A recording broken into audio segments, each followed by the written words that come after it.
That was then. This is now. That was then. This is now. Stress is the power you give to outside circumstance to define your worth, your value, and what you believe you're capable of handling successfully. In less than a 2-year period of time, I experienced a divorce, a double mastectomy, 16 rounds of chemo, an additional year of chemo, 6 weeks of daily radiation, a MRSA staph infection, 14 surgeries due to third-degree burns on my chest. They had to graft my back onto my front. So now I don't know if I'm coming or going most days. And then I was able to merge to the other side. Stress is the power you give to outside circumstance to define your worth, your value, and what you believe you're capable of handling successfully. Are you entering this season going through a storm in life, something in life that's happened that you did not expect? And the silent holy night experience seems as if it's out of your grasp.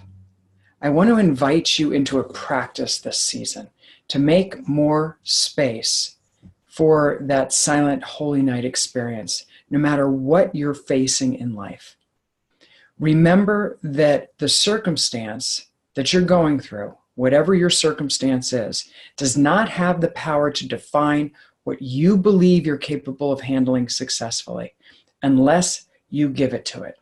Basically, when you experience a sense of lack of self-confidence, it does not enter your interior castle without a consent form signed by you.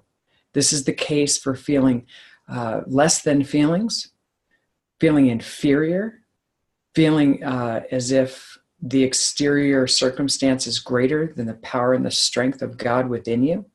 That does not enter your interior world unless it has a consent form signed by you. So what does that mean? It means you have a choice. So this season, I encourage you to give more authority to the strength of God within you rather than your circumstance outside of you. I don't know what it might be. Perhaps you're experiencing something, a job loss, or a sense of panic or disconnect in relationships you care about. Perhaps it's fear of the future. Come up with a mantra. Come up with a theme thought that you can use on the spot when you feel threatened by something outside of you. Perhaps your theme thought for this season might be the same as mine was when I was going through advanced cancer and divorce. Be here now. I lack nothing in the present moment. The other day, I was rushing around my day, and I heard God crashed into that scene and said, "Where are you going? Where are you going so quickly? What are you rushing around for so much and packing your schedule?" Take time to pause. We are so busy in life. We've spilled outside of ourselves to the point where saying that we're busy has become actually a badge of value. "Oh, I'm just so busy. I'm so sorry I didn't get back to you. Oh, I'm just so busy. How are you doing? Oh, so busy, but it's good busy. I'm having a great time. Things are great. I'm just busy all the time." When did busy become attached to a sense of value? What if this season you gave yourself permission to downshift? This was a lesson that I learned, and God will remind me of this when I just am pedal to the metal, going so quickly. God will say, "Where are you going?" I invite you into the pause this season. Slow down. Lean back into the strength of God within you versus your circumstance. Spilling outside of yourself means that you have an attachment.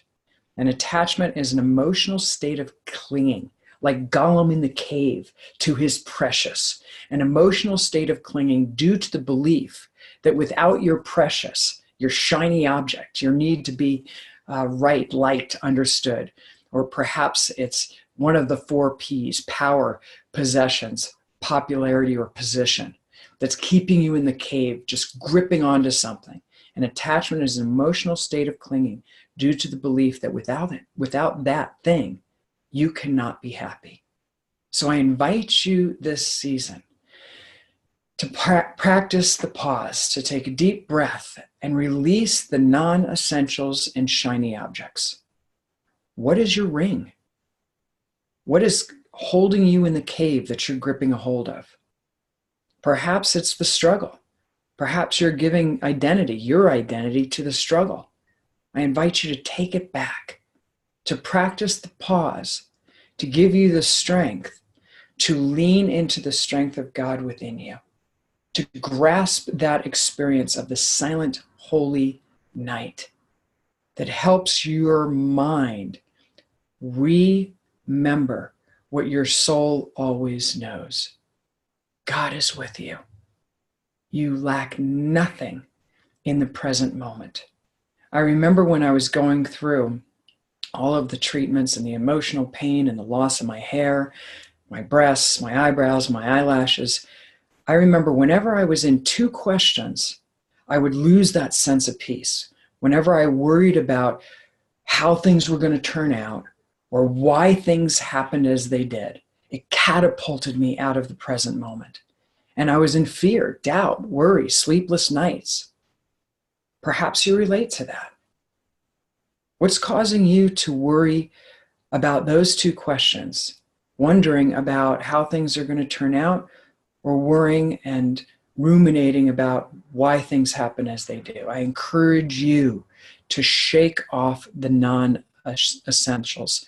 Unzip the cloak of the past so that you can focus on the present, moment to moment as you're moving forward. Particularly the darker the night is that you're going through, the more important this practice of the pause is, to be here now.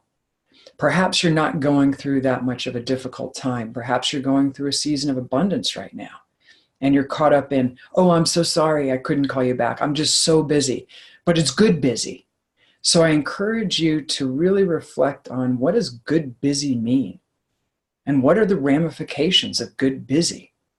How is that good busy that you've attached yourself to, being busy, a sense of value perhaps that goes along with, oh, I'm so busy. I love saying I'm busy. How has that had a ramification? What are the ramifications of being so busy? We're so busy doing what?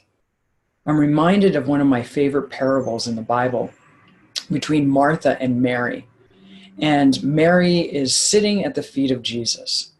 And Martha's busy in the kitchen, just preparing. And you can imagine she must be sweating and making sure everything's right because the Lord is there for dinner. And then there's Mary. Mary's sitting at the Lord's feet. Finally, Martha can't take it anymore. And perhaps if you're a type A personality like myself, you compare yourself to other people and people are lacking, you're going to start judging and making assumptions and expectations on other people's behavior. Finally, it gets to Martha, and she bursts into the room where Mary is sitting at the Lord's feet and says, Lord, why didn't you tell Mary to get up and do something and help me? Jesus, with such profound compassion, simply pauses and looks at Mary and looks at Martha. Imagine if you're the Martha, the Lord just pausing and looking at you and saying your name. Martha, Martha, you are worried about so many things, so busy. Your identity has gotten attached to what you do. And when you stop doing, you forget who you are. And therefore you rise and fall depending on how much you do in life. So I encourage you to practice a Mary mindset this season, to practice the pause. Put down your phone. Cut back on checking on social media. Make that space to hear the silent, calming voice of God saying, I see you. You matter. You lack nothing when you are present moment to moment to the strength of God within you. So again, stress is the power you give to outside circumstance to define your worth, your value, and what you believe you're capable of handling successfully. What if this season you took time to intentionally create mini retreats in your day? At the top of every hour, you pause. When you're in transition, instead of picking up your phone to check social media or who liked something you post or your email, that you cut that back a little more today than yesterday, to make more space to sit at the feet of the Lord, to allow yourself to be refreshed, to push the refresh button so that you can breathe and reflect on the ramifications of being so busy or giving power to your circumstance or struggle to define what you are capable of handling successfully. Enjoy the practice. Practice the pause. Ask yourself, what could be a theme thought that you can continue to mull over and say throughout your day that reflects your desire to practice pausing in life and slowing down, to give that space for conversation with the one who created you. God, where would you have me go today? What would you have me do? Who would you like me to speak to today? How can I positively influence another human being today? What is my give back project today? Where would you have me go? Make more time for the pause this week. Perhaps your theme thought will be simply be here now, or God first, or the one thing. Don't forget about the one thing. As Jesus said to Martha, the one thing, Mary has chosen what is better, and it won't be taken from her. We're busy, busy, busy, and we're not taking the time to really pause and reflect on the ramification of being so busy and the identity theft that goes along with being so busy, which makes us extremely vulnerable to circumstance. Because when things are working out great and when we have lots of projects and clients, and we feel good about ourselves. When that starts to diminish, then we don't. That's a very rocky place to live. God desires us to have that constant peace that passes all human understanding. So go for it this season. Remember what your soul always knows. You lack nothing in the present moment. Give more authority to the strength of God within you than to your circumstance. Practice being present and stepping away from being busy. And align your behaviors with what you value most. Look for the opportunity to make meaningful connections. In that space, when you will step away from being so busy and watch that silent, holy night experience expand within your soul. Enjoy your gift of life. Take a breath and enjoy this season. Be intentional. Practice the pause.